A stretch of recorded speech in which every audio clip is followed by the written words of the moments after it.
गुणात्मक शिक्षणाच्या माध्यमातून देशाची सुसंस्कृत पिढी घडविण्यात अहमदनगर एज्युकेशन सोसायटीचे तसेच सोसायटीचे अध्यक्ष डॉक्टर अभय फिरोदिया यांचे योगदान मोलाचे आहे, असं प्रतिपादन लोकसभेच्या सभापती सुमित्रा महाजन यांनी केलं।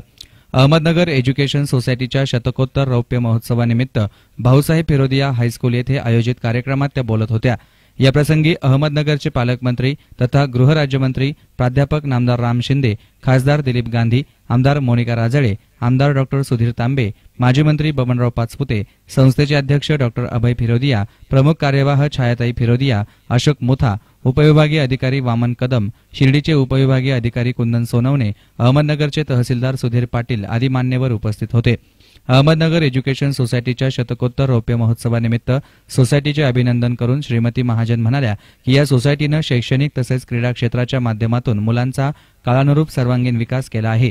प्राथमिक आणि माध्यमिक शाळेतून विद्यार्थ्यांना दिले जाणारे शिक्षण आणि संस्कार यांच्या मनात कायमचे कोरले जातात। विद्यार्थ्यांना दर्जेदार शिक्षणाबरोबरच नैतिक मूल्यांचे शिक्षण देणंही तितकंच आवश्यक आहे। बालवयातील संस्कारामुळे मुले मानसिकदृष्ट्या सक्षम आणि प्रगल्भ होत असतात। विविध भारतीय खेळांच्या माध्यमातून मुलांचा मातीशी संबंध येतो, त्यामुळे त्यांच्यातील एकोपा तसेच राष्ट्रप्रेम वाढण्यास मदत होते। दर्जेदार शिक्षणाबरोबरच विद्यार्थ्यांमधील कलागुणांचा सर्वांगीण विकास करण्याबरोबरच त्यांच्यातील सुप्त गुण विकसित होण्यासाठी योग्य सारथ्य आवश्यक आहे। हेच कार्य ही संस्था निष्ठेने करते।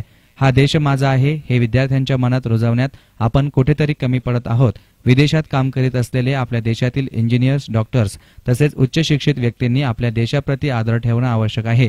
त्यांनी आर्थिक पॅकेजकडे लक्ष देण्यापेक्षा जीवन मूल्यांच्या पॅकेजकडे गांभीर्याने पाहणं आवश्यक आहे। कौतुक करायला विसरतोय। माझं मगाशी लक्ष होतं, उत्तम ढोल वाजवत होते मुलं आणि मुली, उत्तम।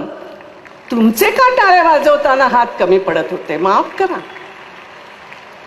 एवढा टाळ्यांचा आवाज यायला पाहिजे खरं म्हणजे की मुलांनो उत्तम काम करताय। घरी गेल्यावर त्याला बोलाल ना पर्सेंटेज वरून तर जोरात बोलाल, पण इकडे समजा उत्तम एखादा कार्यक्रम झाला, मुलांनी नृत्य सादर केलं, गाणं सादर केलं, तेवढाच टाळ्यांचा आवाज आला पाहिजे। ह्या टाळ्या वाजवणं म्हणजे मुलाला पुरस्कार असं म्हणणं आहे। प्रत्येक जण मार्क्स कमावणारी मशीन नाहीये हो, कोणीतरी उत्तम कलाकार बनेल।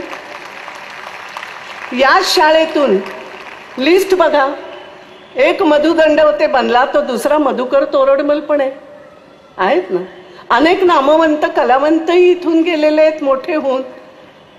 मग असं जर आहे तर आपल्याला ह्या मुलांच्या या सर्वांगीण विकासाच्या दृष्टीने आणि तो उत्तम मनुष्य जो काही तो बनेल ते उत्तम कसं करेल, प्रेम करा हो।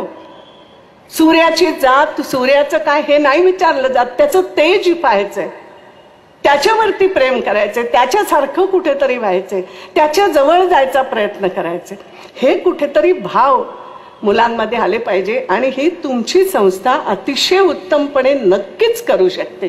या प्रसंगी पालकमंत्री नामदार राम शिंदे म्हणाले की या सोसायटीनं विविध क्षेत्रातील ख्यातनाम व्यक्ती घडवल्या आहेत, तसेच आधुनिकतेची कास धरून काळानुरूप अनुकरणीय बदल केले आहेत। बालवयात मुलांवर चांगले आणि गुणात्मक संस्कार करणे गरजेचे आहे। त्या दृष्टीने या सोसायटीचे कार्य अत्यंत मोलाचं आणि भविष्याचा वेध घेणारं आहे। त्यामुळे यासारख्या संस्थांना स्वायत्तता देणं आवश्यक आहे। त्यामुळे शैक्षणिक धोरण ठरवताना संस्थेचे अध्यक्ष फिरोदिया यांचं मत अवश्य विचारात घेतलं जाईल। निस्वार्थी वृत्तीने या संस्थेचे पदाधिकारी करीत असलेलं कार्य निश्चितच प्रशंसनीय असल्याचं पालकमंत्र्यांनी सांगितलं। यावेळी संस्थेच्या शतकोत्तर रौप्य महोत्सवानिमित्त राम शिंदे यांनी संस्थेला शुभेच्छा देऊन संस्थेचे यापुढेही सर्व गुणसंपन्न आणि गुणवंत विद्यार्थी घडवण्याचं कार्य यापुढे चालू ठेवावं असं म्हटलं। कार्यक्रमास वरिष्ठ शासकीय अधिकारी तसेच विद्यार्थी, पालक आणि शिक्षक मोठ्या संख्येनं उपस्थित होते। Bureau report, SN media, Ahmednagar.